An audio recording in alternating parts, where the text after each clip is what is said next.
ดงดิบสาบสางตอนเพลินไพรสนโดยกฤษดา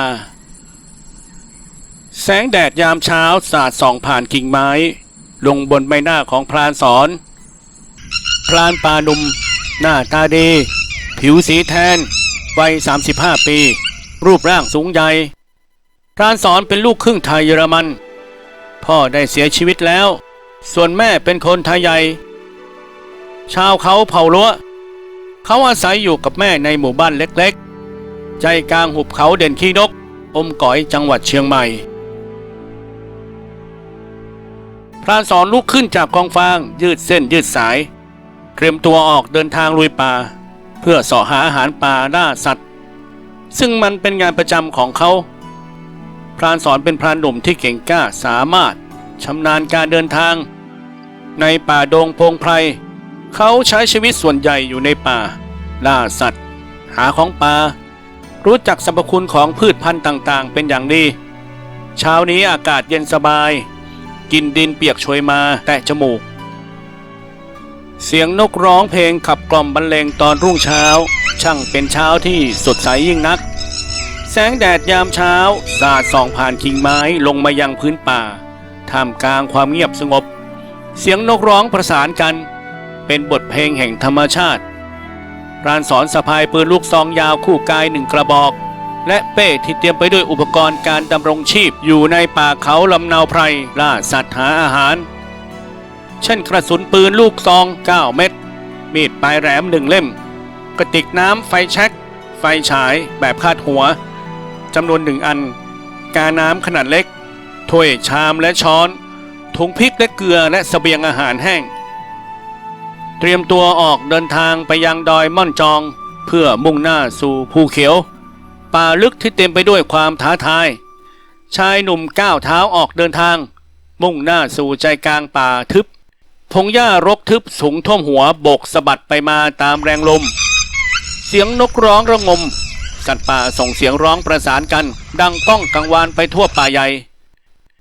ชายหนุ่มฝ่าฟันอุปสรรคไต่ข้ามโขดหินครุขระเหงื่อไหลอาบใบหน้าใจเต้นรัวด้วยความตื่นเต้นเสียงเพรียกของป่าดงพงไพรยังคงดังก้องกังวานในและทำให้เกิดความท้าทายอยู่ในใจของเขาอยู่ตลอดเวลาบริเวณป่ารอบตัวเขาเขียวขจีเต็มไปด้วยต้นไม้ใหญ่ปกคลุมด้วยใบไม้หนาแน่นแสงแดดสาดส่องลอดผ่านกิ่งก้านใบไม้ลำแสงสีทองสาดส่องลงบนพื้นป่าสะท้อนประกายระยิบระยับกลิ่นหอมของดินชื้นและใบไม้โชยมาแตะจมูกชายหนุ่มสูดหายใจเข้าลึกๆรู้สึกสดชื่นผ่อนคลายความเขียวสดสะพรั่งเขียวขจีงดงามจับตาจับใจยิ่งเมื่อยามหลังฝนป่าที่แห้งเพราะแสงแดดแผดเผากลับมาชุ่มช่ำและฝนได้ชะล้างคราบใครอันเกราะเคลอะอยู่ตามต้นไม้ใบหญ้าทุกสิ่งที่อยู่แวดล้อมปกคลุมไปด้วยป่าเขียวๆจึงเป็นความหมายของนักนิยมไพรที่อยากออกไปแสวงหาในที่สุดเขาก็มาถึงดอยม่อนจองดินแดนแห่งป่าต้นสักทองหรือดงไม้สักต้นไม้สักใหญ่ยักษ์ยืนต้นเรียงรายไล่ระดับความสูงไปจนสุดลูกหูลูกตาลำต้นหนาแน่นจน5 คนโอบก็ไม่รอบเปลือกไม้สักสีทองอร่ามสะท้อนแสงแดดระยิบระยับบ่งบอกถึงอายุอันยาวนานกว่า100 กว่าปีสักทองเป็นไม้ยืนต้นขนาดใหญ่ผัดใบในฤดูร้อนลำต้นมีเปลือกแตกหรือเรียบส่วนใหญ่เป็นร่องตื้นตามความยาวเปลือกหนาประมาณ 0.3 ถึง 1.7 เซนติเมตรเนื้อไม้สักมีสีเหลืองทองไปจนถึงสีน้ำตาลแก่จึงเป็นที่มาของคำว่าสักทองพรานสอนเดินผ่าใบสักที่ร่วงหล่นเกลื่อนกาดไปทั่วป่าแถวนี้เป็นป่าดิบแล้งทันใดนั้นมีเสียงกิ่งไม้ดังกุกกุกกักกักมาแต่ที่ไกลเขาหยุดฟังเสียงนั้นพยายามจับต้นเสียงให้แน่ชัดว่ามาจากที่ใดเป็นสัตว์ใหญ่หรือสัตว์เล็กแต่จากเสียงที่ได้ยินเบาๆนั้นคงไม่น่าจะเป็นสัตว์ใหญ่พ พรานสอนค่อยๆก้มลงเดินช้าๆไปตามเสียงที่ดังมาภาพที่เห็นอยู่ตรงหน้าก็คือไก่ป่าประมาณ 5-6 ตัวมันกำลังเขี่ยใบสักแห้งหาสัตว์เล็กๆน้อยๆใต้ใบสักจิกกินอย่างสบายอารมณ์ไก่ป่าพวกนี้หากินเป็นกลุ่มเล็กๆอยู่ตามพื้นป่าตัวผู้ไม่ค่อยร้องเหมือนตัวเมียในฝูงหนึ่งจะมีตัวผู้คุมตัวเมียหลายๆตัวผู้มักขันเป็นระยะโดยเฉพาะตอนเช้าและพลบค่ำหากินเวลากลางวันบินได้ไม่ไกลนักและไม่สูงมากนักเขาจึงตัดสินใจว่าอาหารมื้อเย็นวันนี้อยากจะกินไก่ป่าย่างเกลือสักตัวเขาหยิบหนังสติ๊กที่อยู่ในย่ามใส่ลูกกระสุนดินเหนียวเล็งองศาเตรียมยิงกลุ่มไก่ป่าเขาพางนึกในใจว่าสาธุลูกขออาหารสักมื้อในเย็นนี้เถิดแล้วก็ค่อยปล่อยลูกกระสุนหนังสติ๊กออกไปเสียงลูกกระสุนดินเหนียวดังสนั่นกระทบตัวไก่และกระเด้งไปโดนกิ่งไม้ไก่ทั้งฝูงตกใจส่งเสียงร้องสนั่นบินขึ้นกิ่งไม้และหนีไปจากจุดนั้นทันทีบางตัวก็ล้มลงเพราะเหตุอาจจะโดนลูกหลงของกระสุนดินเหนียวพอรู้สึกตัวก็เหยียดตัวขึ้นอย่างรวดเร็วในพริบตาแล้วก็วิ่งเข้าป่าไปเหลือเพียงแต่ตัวเดียวที่ดิ้นไปดิ้นมาแล้วก็นอนแน่นิ่งเขาดีใจมากที่ค่ำคืนนี้ได้มีอาหารเลี้ยงชีพอีกวันหนึ่งเมื่อเหตุการณ์ทุกอย่างสงบลงแล้วเขาจึงรีบพาพงหญ้าไปหาไก่ที่นอนนิ่งอยู่นั้นพอไปถึงตัวเขาพบว่าไก่ที่ตายนั้นเป็นไก่ตัวผู้เขาจึงรีบจับขาไก่ทั้งสองข้างขึ้นแล้วเดินกลับไปยังจุดทางเดินเตรียมตัวออกเดินทางต่อไปพรานสอนเดินทางผ่านป่าดงสักทองมาสักระยะหนึ่งก็มาเจอหน้าผาสูงชันหน้าผานี้เต็มไปด้วยแง่งหินซับซ้อนต้นไม้ขึ้นแทรกตัวอยู่ตามซอกหินอย่างหนาแน่นแสงแดดยามเย็นเริ่มสาดส่องลงมาบรรยากาศที่เกิดขึ้นในช่วงเวลาพบค่ำหรือโพเพท้องฟ้าเปลี่ยนเป็นสีส้มอมแดงคล้ายกับว่าสีผ้าอ้อมเด็กคนโบราณเชื่อกันว่าบรรยากาศผีตากผ้าอ้อมเป็นช่วงเวลาที่วิญญาณคนตายจะออกหากินจึงเป็นเวลาที่คอยระวังไม่ควรออกไปไหนคนเดียวเขาจึงตัดสินใจค้างแรมตรงนี้ก่อนเพื่อจะข้ามหน้าผาไปยังอีกฝั่งซึ่งเป็นเขตป่าภูเขียวต่อไปบริเวณที่พรานสอนเลือกตั้งแคมป์นั้นเป็นพื้นที่ราบเรียบมีก้อนหินวางสลับซับซ้อนเต็มพื้นที่มีต้นไม้ใหญ่น้อยขึ้นแซมสลับกับก้อนหินสันนิษฐานว่าบริเวณนี้เคยเป็นลำธารเก่าในสมัยก่อนยังมีน้ำจากห้วยไหลผ่านเหมาะอย่างยิ่งสำหรับการตั้งแคมป์และพักผ่อนบรรยากาศร่มรื่นเงียบสงบเหมาะแก่การพักผ่อนหย่อนใจพรานสอนรีบนั่งลงและก่อกองไฟเพราะไม่นานก็จะมืดค่ำแล้วเพียงไม่นานกองไฟก็ลุกโชนพรานสอนนำไก่ป่าที่ยิงได้มาวางไว้ใกล้กองไฟหยิบกาน้ำร้อนแล้วเดินไปที่ห้วยน้ำข้างๆที่พักตักน้ำร้อนใส่กาแล้วเดินกลับมาที่กองไฟเขาได้ตั้งกาน้ำที่ได้ตักน้ำจากลำธารมาลงบนกองไฟรอสักครู่ให้น้ำเดือดสนิทเมื่อน้ำเดือดสนิทเขาจึงนำเอาน้ำร้อนนั้นมาลวกไก่พอพรานสอนนำน้ำร้อนมาราดไก่ได้สักพักหนึ่งเขาก็ทำการดึงขนไก่ออกจากไก่ให้หมดตัวเมื่อดึงขนไก่ออกจากตัวให้หมดแล้วเขาก็ได้นำไก่มาลนบนกองไฟพลิกไปพลิกมาเพื่อให้ขนที่ติดบนตัวไก่ออกให้หมดแล้วเขาก็นำมาผ่าครึ่งเพื่อเตรียมตัวทำอาหารต่อไปวันนี้เขาจะทำเมนูไก่ปิ้งทาเกลือบริเวณนี้เป็นสถานที่ที่เหมาะแก่การพักผ่อนหย่อนใจอย่างมากณเวลานี้เริ่มจะมืดลงแล้วเขาจึงรีบนำชิ้นไก่ที่ได้เตรียมไว้สำหรับการปิ้งมาทาเกลือพร้อมกับขมิ้นให้เรียบร้อยแล้วทำไม้เสียบตั้งไว้บนกองไฟบริเวณที่ฐานเยอะๆเพื่อปิ้งให้ไก่สุกโดยการพลิกไปพลิกมาหลายๆรอบจนไก่เริ่มมีเนื้อสีเหลืองกรอบ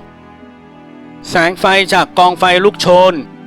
ส่องสว่างไปทั่วบริเวณไล่ความมืดมิดให้จางหายไป กลิ่นหอมเย้ายวนของไก่ป่าย่างคละคลุ้งไปทั่วปนเปื้อนกับกลิ่นไอดินและธรรมชาติเสียงน้ำไหลจากห้วยดังก้องกังวานผ่อนคลายความตึงเครียดพรานสอนสูดหายใจลึกๆดื่มด่ำกับบรรยากาศอันเงียบสงบความหิวโหยเริ่มก่อตัวขึ้นเขาลุกขึ้นยืนมุ่งหน้าไปยังห้วยน้ำข้างๆที่พักแสงจันทร์สาดส่องลงบนผืนน้ำระยิบระยับงดงามเขาถอดเสื้อผ้าเปลือยกายลงแช่น้ำเย็นชื่นใจสายน้ำไหลผ่านร่างกายชะล้างคราบเหงื่อใครและความเหนื่อยล้าเขาหลับตาลงปล่อยใจให้ล่องลอยไปกับสายน้ำเสียงน้ำไหลกลบเสียงความคิดความรู้สึกเหมือนได้กลับมาเป็นหนึ่งเดียวกับธรรมชาติหลังจากอาบน้ำเสร็จเขารู้สึกสดชื่นขึ้นร่างกายและจิตใจผ่อนคลายเขารีบเดินกลับไปที่กองไฟไก่ป่าย่างกำลังส่งกลิ่นหอมเย้ายวนกลิ่นหอมของไก่ป่าย่างโชยแต่จมูกกระตุ้นต่อมรับรสให้ทำงานทันทีไก่ตัวอบอ้วนที่ถอนขนจนเกลี้ยงเกลาทาเคลือบด้วยเกลือและขมิ้นจนทั่วผิวกายเป็นประกายเงางามสะท้อนแสงไฟจากกองไฟที่ลุกโชนไม้เสียบขนาดพอเหมาะถูกตอกผ่านตัวไก่ตั้งตระหง่านอยู่เหนือกองไฟบริเวณที่ฐานเร่าร้อนไก่ค่อยๆสุกจากด้านในมายังด้านนอกผิวหนังเปลี่ยนเป็นสีเหลืองทองกรอบกรอบน่ารับประทานยิ่งนักกลิ่นหอมของไก่ย่างค่อยๆเข้มข้นขึ้นไขมันไก่หยดลงพื้นฐานส่งกลิ่นหอมเย้ายวนมือกล้านของพรานสอนค่อยพลิกไก่ให้สุกอย่างทั่วถึงไก่หมุนไปมาบนกองไฟแสงไฟส่องประกายบนผิวไก่ในที่สุดไก่ก็สุกเหลืองอารามกลิ่นหอมเย้ายวนจนอดใจไม่ไหวพรานสอนนำไก่ลงจากกองไฟวางบนใบตองที่เตรียมไว้เนื้อไก่ฉ่ำนุ่มหนังกรอบหอมกลุ่นชวนให้น้ำลายสอสุดท้ายก็ได้ลิ้มลองผลงานของตัวเองก่อนที่จะกินเขาไม่ลืมที่จะแบ่งชิ้นไก่ปิ้งใส่ใบตองวางไว้ใกล้ๆกองไฟเจ้าที่เจ้าทางโปรดมารับเครื่องเส้นไหว้ข้าขอแบ่งปันอาหารมื้อนี้ให้กับท่านขอบคุณที่ท่านเมตตาและดูแลข้าเขากล่าวคำอธิษฐานด้วยความเคารพ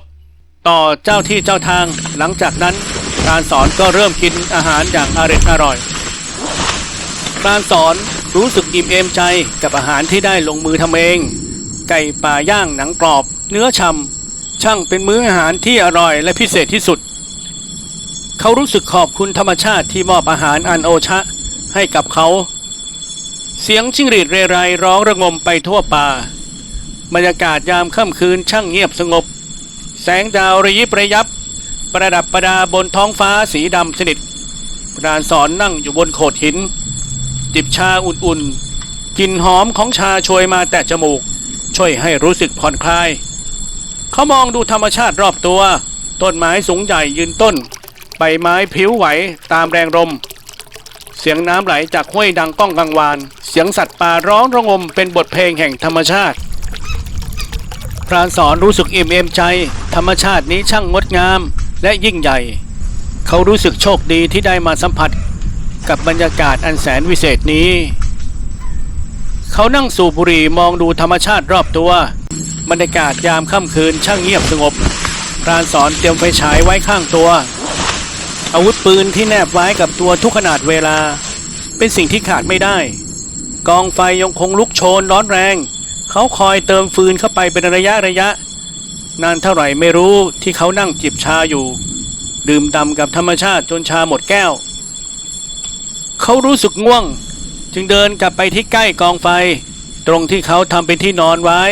ใช้เป้ทำเป็นหมอนนั่งลงแล้วเอนกายลงนอนกอดปืนลูกซองเอาไว้เสียงไพรธรรมชาติขับกล่อมให้เขาหลับไปท่ามกลางแสงจันทร์และกองไฟท้องฟ้ายามค่ำคืนไร้แสงจันทร์ดวงดาวระยิบระยับประดับประดาบนผืนผ้าใบสีดำสนิทเสียงจิ้งหรีดเรไรเงียบหายไปเหลือเพียงความเงียบงันที่ปกคลุมไปทั่วป่าเวลาผ่านไปนานแค่ไหนแล้วไม่อาจรู้ได้ทันใดนั้นมีเงาดำขนาดใหญ่รูปร่างเหมือนเสือใหญ่ยืนนิ่งอยู่ใกล้กับลำห้วยบรรยากาศรอบตัวอึดอัดไร้เสียงใดๆเกิดขึ้น เงาดำนั้นยืนมองเขานิ่งอยู่สักครู่ใหญ่ มันเริ่มเคลื่อนไหวอย่างช้าๆและเดินหายลับไปในความมืดมิดของป่าพรานสอนนอนหลับฝันดีใต้แสงจันทร์นวลใหญ่เสียงน้ำไหลรินจากลำห้วยเสียงจิ้งหรีดเรไรขับกล่อมเขาหลับสนิทเขาไร้ความกังวลเรื่องที่มีเงาดำขนาดใหญ่จ้องมองเขาอยู่มันคงไม่มีความหมายสำหรับเขาเพราะเขาไม่ได้รับรู้สิ่งใดๆจากสิ่งที่มาเฝ้ามองในตอนกลางดึกนั้นเสียงนกร้องเพลงขับกล่อมยามเช้าแสงแดดอ่อนๆสาดส่องผ่านกิ่งไม้ลงมาบนใบหน้าของพรานสอนเขาค่อยๆลืมตาตื่นขึ้นนอนมองดูแสงแดดที่สาดส่องยืดเส้นยืดสายพรานสอนลุกขึ้นยืนเดินไปที่กองไฟเติมฟืนให้ลุกโชนขึ้นมาอีกครั้งหนึ่งเขารับกาน้ำเดินไปที่ลำห้วยตักน้ำใส่กาน้ำจนเต็มนำกลับมาตั้งบนกองไฟกลิ่นหอมของชาเริ่มโชยมาแตะจมูกสอนเทชาใส่แก้วยกขึ้นจิบชาร้อนๆช่วยความรู้สึกสดชื่นเขานั่งกินอาหารเช้ามองดูธรรมชาติรอบตัวเสียงน้ำไหลจากลำห้วยเสียงนกร้องเพลงพรานสอนรู้สึกผ่อนคลายเขานั่งพักผ่อนอยู่สักครู่จากนั้นเขาจึงเดินลงไปยังที่นอนของเขาแล้วก็หยิบเป้พร้อมอุปกรณ์การเดินทางและปืนเตรียมตัวที่จะเดินทางต่อเขาตัดสินใจเดินทางขึ้นไปบนหน้าผาสูงชันเขาเห็นฝูงกวางผากำลังยืนกินหญ้าตามซอกหินอย่างสบายใจบางตัวปีนป่ายหนีเขาไปอย่างว่องไวชายหนุ่มพรานป่าผู้เดินทางมาไกลเดินได้สักครู่ก็รู้สึกเหนื่อยล้าเขาตัดสินใจลงนั่งพักหยิบบุหรี่จากกระเป๋าเสื้อและไฟแช็กจากกระเป๋ากางเกงบุหรี่ถูกจุดไฟลุกโชนเขาสูดควันบุหรี่ลึกๆมองดูบรรยากาศหน้าผาอันเขียวชอุ่มเบื้องหน้าเขาคือภาพที่หาชมได้ยากฝูงกวางผาหลายตัวเดินกินหญ้าตามซอกผาบ้างก็เงยหน้ามองศัตรูเพื่อป้องกันภัยและพร้อมจะวิ่งหนีได้ทุกเวลาบางตัวมีลูกเล็กๆวิ่งเล่นอยู่ข้างๆกวางผาตัวใหญ่ที่ยืนอยู่บนหน้าผาสูงชัน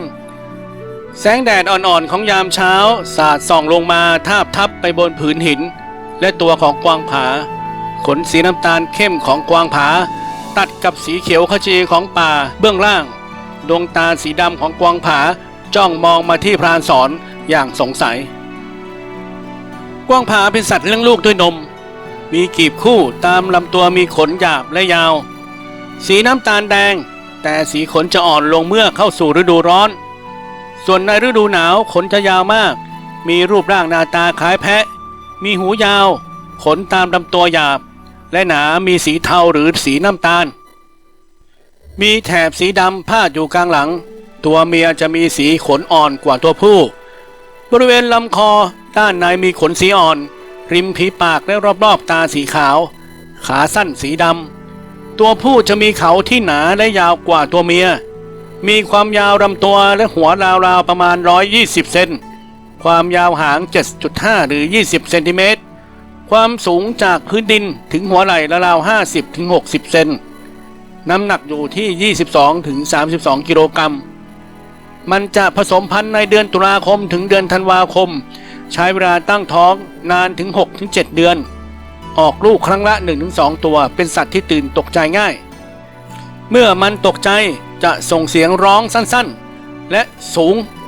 เป็นสัญญาณเตือนภัยถึงตัวอื่นๆในฝูงใช้ประสาทการมองเห็นมากกว่าการดมกลิ่นหรือฟังเสียงกินอาหารได้แก่หญ้ายอดอ่อนใบไม้รากไม้และลูกไม้เปลือกแข็งจำพวกกอเป็นอาหารหลักชื่อเรียกของผู้คนในท้องถิ่นเขาเรียกว่าม้าเทวดาเนื่องจากเป็นสัตว์ที่ลึกลับหายากมาก